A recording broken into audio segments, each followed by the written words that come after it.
now, from the Pope John Paul II Cultural Center in Washington, D.C., Raymond Arroyo. Welcome to The World Over Live. Tonight we discuss the Academy Award-nominated films. I know some of you are saying, I didn't see those movies. Well, they tell us something, good or bad, about where we are as a culture and who we are as a people. Father Willy Raymond, National Director of Family Theater Productions, is here. He'll talk about all the films and his Hollywood Outreach program, which you'll want to hear about. And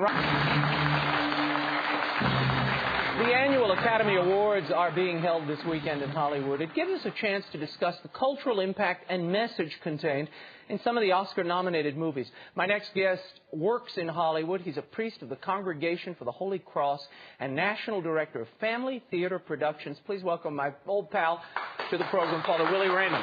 Pleasure to be here. Good to have you. Thank you. Let's talk about these films. When you look at the span of them, they're very different films, but there seems to be this family thread that runs through them. Imperfect families at times, but a family thread. What do you see there? What are we missing? The Oscar-nominated films this year? The Oscar-nominated films.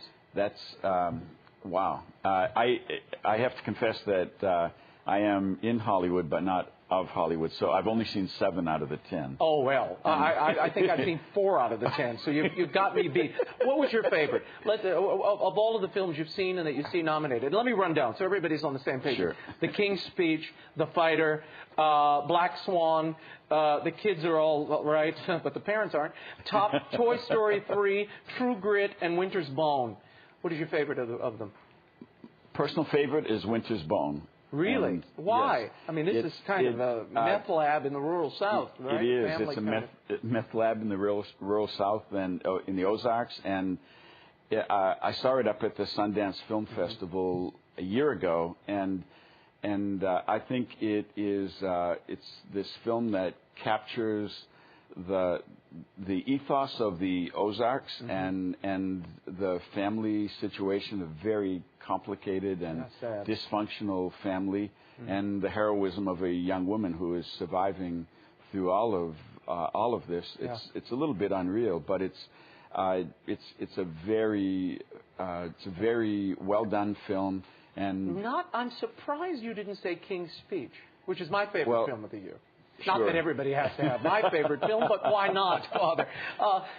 Did you saw The King's Speech? I did see The King's Speech. And you didn't think that was the best film of the year? Beautiful marriage, the tale of friendship, overcoming adversity. You could take the wife to it without blushing. Sure. I mean, you know. I think it's going to win. And it deserves it. I think well, you know, without getting into a long discussion about the various the traits of the best film, I do think that the King's Speech is a complete film. It's a work of art that beautifully acted, beautifully shot. The story is fantastic. I mean, I've seen it twice, and I can't remember a film in the last 5 years I've seen twice. Sure, so it was pretty good. True Grit. Do you like remakes? Not particularly. Me neither. I thought it was entertaining, but the end really left me disappointed and very bleak at the end. Yes, and the stilted English I found somewhat appealing actually because when he's going out to face single-handedly 4 armed men, and the young woman says. That would be ill-advised. Yeah, it's kind of a stiff, and I know that mirrors the book. Some people, I tweeted about this once and got blowback from everybody. It was just like the book. All right, well, it doesn't play well in the mouths of the actors. Let's talk about Family Theater Productions, which you run in Hollywood. And you said a moment ago, I'm in Hollywood but not of Hollywood. How do you maintain that, maintain your priesthood, and keep a vibrant, relevant production company in the middle of Hollywood? Sure. Family Theater is 64 years old. It's been on Sunset Boulevard since the very beginning when Father Payton founded it. And he founded it because he had a passion for family prayer and the rosary. And he thought that the media, and he was a visionary, he thought that the media, radio, television, film, the internet, and that all of those were a way for him to take his message and with a megaphone reach the whole world. And that the church should be in the middle of that cultural conversation. The church, absolutely. And I think more so today than in the 1940s when he founded Family Theater, because if you look all around the world, I can remember being in the Altiplano, and a little Aymaran boy came up to me and he said, "Do you know Arnold Schwarzenegger?" Oh. And can you imagine that? That's one of the most inaccessible places on earth, and they knew Arnold Schwarzenegger. So film is affecting people in the far recesses. Now, there are a lot of people watching who say, this culture is so toxic, we just check out. We don't let our kids watch TV. We don't let them watch movies. We have to protect them from it. Sure. You would say what? I would say that is really wrong-headed. That it is toxic. There's a lot about it that is toxic, and yet it's redeemable. And it's if Peter and Paul had said that about the Roman Empire, they would have ended up in the deserts of Egypt alone, and not going to the center of Rome and transforming that whole culture. And Father Patrick Payton, who many watching may know, we play some of your programs, and Father Payton's there praying his rosary. And people will remember the line, "The family that prays together stays together." I love when you go there on Hollywood Boulevard, right? Right. And there's the sign in front of Family Theater, "The family that prays together stays together." And right across the street is a strip club. Yes, Sunset Boulevard. This is right where the church should be. Right where it should be. Evangelizing. And I often think those people coming out of that club in the middle of the night, and they look up and they see those hands and the rosary around them. What do they think? But having that message there available to people, no matter where they are, is certainly near and dear to the heart of the founders of this network, who wanted that message to go out no matter where people were. And I think Father Payton, she continued that legacy with Father Payton. Yes, and to answer your initial question about how can you remain a priest in the middle of Hollywood. That's my primary calling, to be a priest, and like all of us, to be a saint. And the greatest tragedy in human life is not to be a saint. I think some French, Leon Blois said that. And Father Payton really believed that, and I'm as faithful as I can be to his vision, but in another millennium now. One of the things I love, you all do the Angeles Film Festival every year. Tell us what that is. It's a student film festival. Sure, it's a competition for university students, and from this year, 28 different countries participated, and we had 500 entries. And what are you looking for in these films? We're looking for films with themes like redemption, triumph of the human spirit, respecting the dignity of the human person, and family values. And we're in receiving the films, we are very careful with the adjudication. We make sure that every film is watched in its entirety and watched by 3 different people. We bring professionals from the industry to help us look at the films and evaluate them. And in the end, we choose what we think are the best finalists. And now, one of your entrants this year, Luke Mathany's God of Love, is nominated for an Oscar for Best Short Live Film. That's right. Tell us about the film and what made you all interested in it. The film is a comedy, and it is the Patrick Payton Excellence in Filmmaking Award. That's the highest award we give. $10,000, and you get your film screened at the Directors Guild on Sunset Boulevard. And his film is a comedy about a torch singer in a bar who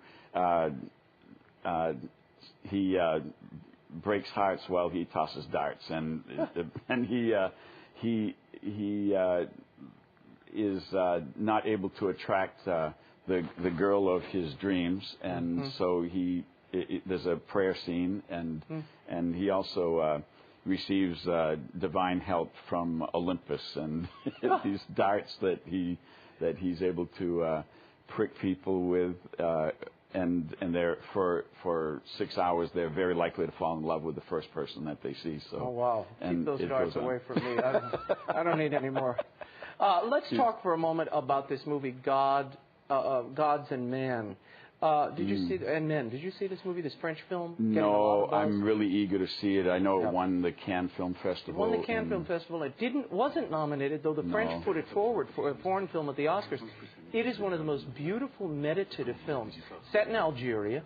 It's a monastery that's under attack by these radicals. And at the end, they're all martyred. But it is a beautiful film about being in the middle of where you're called to be. And holding up that cross despite what's coming at you. Yeah, that's what I've read reviews of it, and I have a copy of it, and I'm planning to watch it. But I know that the temptation was to cut and run because they really were under threat, and they stayed and they died. And I think just to get back to Hollywood for a minute, and this is something that just happened a couple months ago. These young people came to me and they said, we want to honor Christ the King.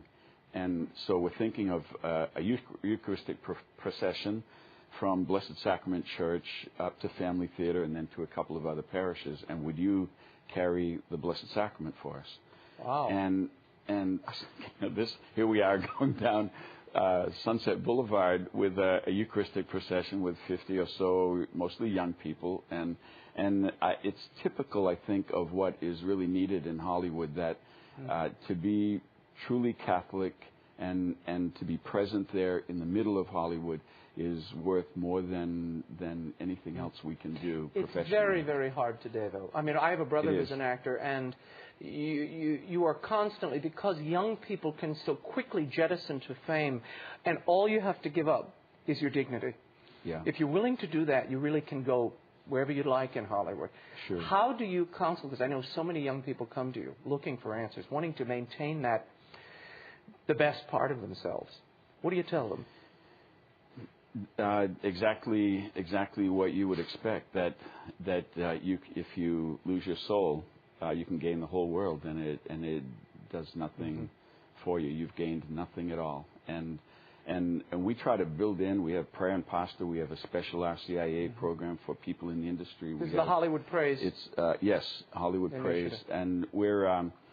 I think that when you get right down to it, a lot of these young people, the best advice they could get would be, look, you do not have the talent to be a great actor or a great writer, a great director, a great producer. You've come here, and the best advice they could get is think of another profession. And that, in all honesty, that's what I have to. Yes, yeah. I have to do that. In all and what about honesty. The other ones in our last 30 seconds here? What about the kid that has enormous talent? What do you tell him? How do you maintain your values and remain credible in the middle of all that? It's what I like to do is to go back to the great actors in the history of Hollywood, and if you think of Gregory Peck and Jimmy Stewart and Loretta Young, and if you can imagine them doing some of the scenes that they're expected to do in films today, and I also say, if I can, Jim Caviezel and people like him who inspire all kinds of young Catholics to come to Hollywood are very important, and it's important for them to be supported. I agree. Father Willy Raymond, thanks so much for being Pleasure. here. If you'd like to learn more about the Family Theater Productions work and Hollywood Praise, visit the Family Theater website, familytheater.org. As many of you know, EWTN recently acquired the National Catholic Register, the nation's leading Catholic newspaper, and we'd like to invite you to subscribe. You can keep up to date on Vatican news, arts and entertainment, commentary and opinion after you watch our show, of course. You can find it all in the National Catholic Register. Go to EWTN.com, click on the National Catholic Register banner to find out how to subscribe. Until next week, you can find updates and the occasional commentary by following me on Twitter or on my Facebook fan page. Just go to RaymondArroyo.com. You can click through from there. You can also sign up for my e-blast and get your free, fully dramatized Gospel of Mark from the Truth and Life audio Bible at RaymondArroyo.com. Blair Underwood narrates that Gospel. He does a fantastic job. Then you can order the whole Gospel at the top banner there on the website. Until next week, We will be scouting the world over for all that is seen and unseen. On behalf of the staff and crew of EWTN News, I'm Raymond Arroyo. Thank you for watching. We'll see you next time. Bye now.